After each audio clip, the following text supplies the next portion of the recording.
Welcome to this week's virtual drasha. This week we have the incredible privilege to read the double parashas of Acharei, and Kedoshim. And the parashas Acharei, the Torah goes into incredible detail regarding the service for Yom Kippur. Yom Kippur, the holiest day of the year, the day of forgiveness, the day of absolution, the day where Kedoshim Baruch Hu expresses His love for us by giving us a second chance, or for some of us a third chance, a 40th chance, a 60th chance, an 85th chance, whatever number I'm up to. What's unique about Yom Kippur is that the entire avoda of the day can only be performed by one person. Meaning, on a regular day in the Beis HaMikdash, you had a shift of Kohanim, a whole group, and there was obviously a division of responsibility. This Kohen would take care of this particular thing. They would draw lots, the Mishnah Maseches Yoma explains, and everyone would have a specific task, everyone working collaboratively together to take care of that day's avodah in the Beis HaMikdash. And Yom Kippur, which was such a busy day, Yom Kippur, which has a very heavy sacrificial load, and in addition to of course, the various sacrifices, there's different things done in different parts of the Beis HaMikdash, multiple immersions, the service of the kitoras, incense, but yet all of it can only be done by one man. The entire avodah of Yom Kippur, the entire day, the responsibilities of this awesome day, can only be discharged by the Kohen Gadol, by the high priest. It was the Kohen Gadol and the Kohen Gadol alone who took care of everything. And as such, we understand that the details regarding the service are so specific. Every single thing had to be choreographed because there was so much to do in such a short amount of time. Yom Kippur is only one day, and yet this one man was responsible for shouldering the entire ritual and sacrificial load of the people, and it was his responsibility to try to obtain slicha v'chapara, forgiveness and ultimately atonement from HaKadosh Baruch Hu. And so the pasuk says, this is in Parak Zayin pasuk Beis, the opening parsha.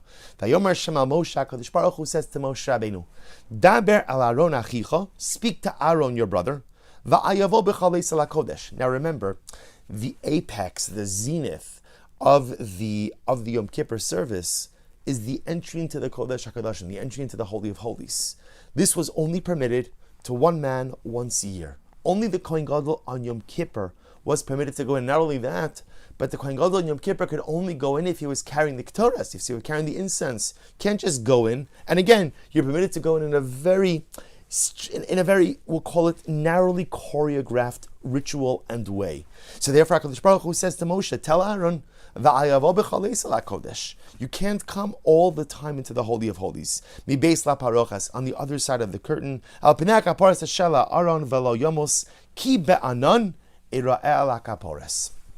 so without even delving really into all of the different details of this pasuk, I want to draw your attention to that one phrase.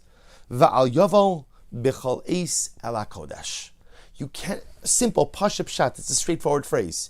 You cannot enter into the Kodesh HaKadoshim, you cannot enter into the Holy of Holies at any time that you want. And in general, this phrase itself has such a dramatic lesson.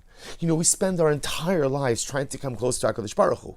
We spend our entire lives ultimately trying to come close, and yet the Kodesh HaKadoshim, the Holy of Holies, where there is the greatest manifestation of the divine presence in this world, is in that space, in the Holy of Holies, by the ark. The Shekhinah itself rests between the Kruvim, the two cherub-like figures, perched on the lid of the ark, and yet, you can't just come in there. Because the closer you get to the Shekhinah, the more restrictions there are. The closer you get to the Shekhinah, the more careful you have to be with how you choreograph that particular encounter. So Yom Kippur is the day of that communion. Yom Kippur is the day of that connection. And so HaKadosh Baruch Hu says to Moshe, tell Aaron, Va'al yavo b'chol eis el HaKodesh. You can't come into the Kodesh whenever you want. There's a way to approach. There's a way to come close, which is an incredible lesson in and of itself. Sometimes we feel that coming close to HaKadosh Baruch Hu is a purely emotional experience, right? It's an inspiration, it's a chavaya, it's just this overwhelming emotional, spiritual. That's true, but there are details. There are details. And the details are what frame the holiness of the experience. Without details, you have Nadav and Avihu. Nadav and Avihu wanted that closeness, but they wanted that closeness on their own terms. They wanted that closeness, again, without necessarily adhering to certain details, whatever the nature of their sin was. And therefore, HaKadosh Baruch Hu tells Moshe to tell Aaron, there's a way to come close to HaKadosh Baruch Hu. There's a Shulchan Aruch, there's halacha, there's Gemara, there's Mishnayos, there's Shailas Uchuvas, Rabbinic Responsa. There are ways to come close. Just because you feel this is what you need doesn't necessarily mean that it is the approved path towards HaKadosh Baruch Hu. Otherwise, let the Ribbon Shalom say, you know what, whoever wants to come in, right? Open house at the Mikdash, open house in the Kodesh HaKadoshim, come on. No. There's a way to come closer to HaKadosh Baruch Hu. And the closer you want to come, the more dedicated and attentive one has to be to the details. But I want to share with you an additional insight on this phrase. The great tzaddik, Reb Zushav Anipoli, says the following. He says, what does it mean? Look at the phrase, Va'al Yavo Bichal Eisel HaKodesh. So the way we translate it is, you should not come at any time that you want into the Kodesh HaKadoshim. It's a restriction. You just want to run in, you just want to come in. No, you can't come in any time you want. So the Rebbe says, like it's going to quote to you, Ein lava el HaKodesh lefi itin. Don't just come into the Kodesh, into closeness with God, at staggered intervals. Kilomar, itim yiskaber adam bikdusha v'itim yachlash. Don't be the kind of person where sometimes you're spiritually strong and sometimes you're spiritually weak. Ella, sarich lios bikdusha tamid. Rather, a person has to be constantly and consistently holy. Bali hagorem shel ha'es. Without being it caused or being it tethered to particular times. So the Rebbe has such a different reading of this phrase. Va'al yavo bichal es. Es means an appointed time. Don't be the kind of person who only comes into the Kodesh, who only communes and connects with God during certain intervals, at staggered times. It's incredible. The Rebbe is interpreting a message over here that's actually the exact opposite of the Pasha Pshat. The simple reading of the Pasuk is, you can't come in anytime you want. You could only come in at certain times. And the Rebbe will say, that is true for the Kohen Gadol and the actual Kodesh Kadoshim. But on the deeper meaning of this Pasuk, the Torah Kedoshim is telling us, what works for the Kohen Gadol does not work in general for spirituality. See, the Rebbe will say, there are ace Jews. Ayin Saf. Ace Jews. Ace is a time. So what is it? What's an ace Jew? Sometimes I'm in, sometimes I'm not. Sometimes I'm connected, sometimes I'm not. Sometimes I'm holy, sometimes I'm not. Sometimes I'm doing what I'm supposed to do, sometimes I'm not. Va'al yovo bichol ace el HaKodesh. Don't be that kind of person who only comes this time but doesn't come that time, who shows up now but doesn't show up later on, who's wonderful on Mondays, Wednesdays, and Fridays, but Tuesdays and Thursdays, nowhere to be found. Don't be an ace Jew, but rather be a consistent Jew. Each and every day showing up, each and every day doing what I'm supposed to be doing. Don't come at intervals like the Kohen Gadol does to the Kodesh HaKadoshim. Don't be a kind of person who's just an ace Jew, who shows up here, shows up there, but rather be a Jew who is consistent.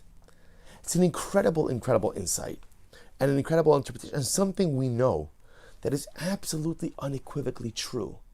Success in any endeavor in life requires consistency.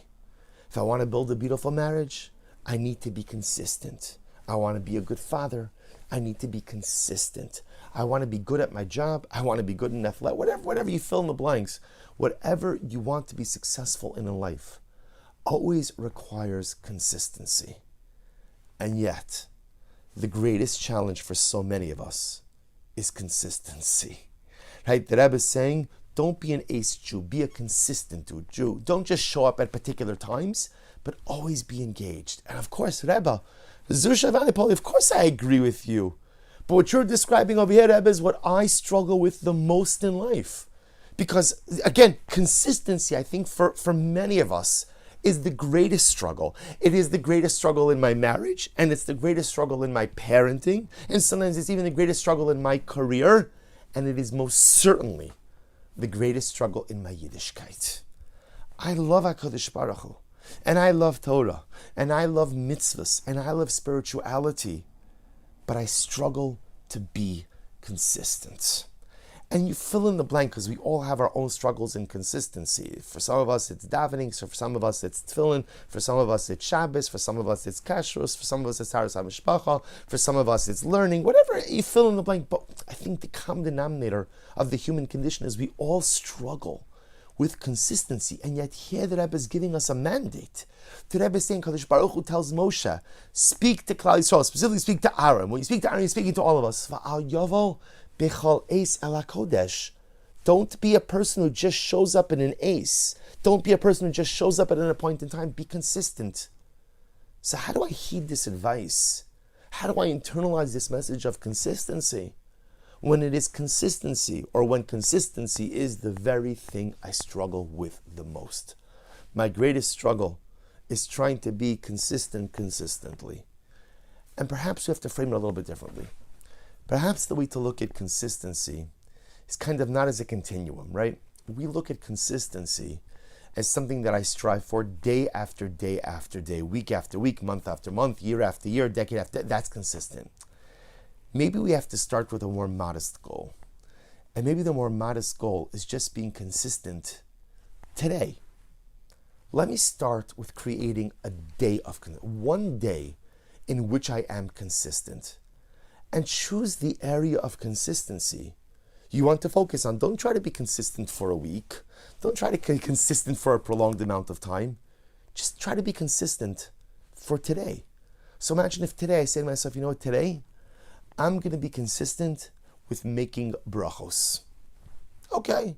And then tomorrow I'm going to continue that consistent. Maybe I'll add something. Maybe tomorrow I'm going to be consistent with making brachos with kavana. Today I'm going to be consistent with watching what I look at. Shmiras ha'inayim. Today, I'm not pledging consistency for days, for weeks, for months, for years. I'm just pledging to be consistent today. Maybe our greatest challenge with consistency is that we kind of jump into the sea of consistency for prolonged amounts of time. In other words, I assume consistency means for a duration. But the truth is, it's really hard to be consistent for a duration. And the truth is, what often ends up happening is, when you try to promise yourself to be consistent for a long amount of time, the moment you slip, it's like all out the window. The great part is, if I focus on consistency just in the unit of time of a day, what's the worst that happens? If I'm inconsistent today, tomorrow the clock restarts.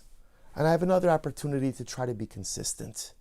Perhaps this is the way we internalize the message of the Rebbe.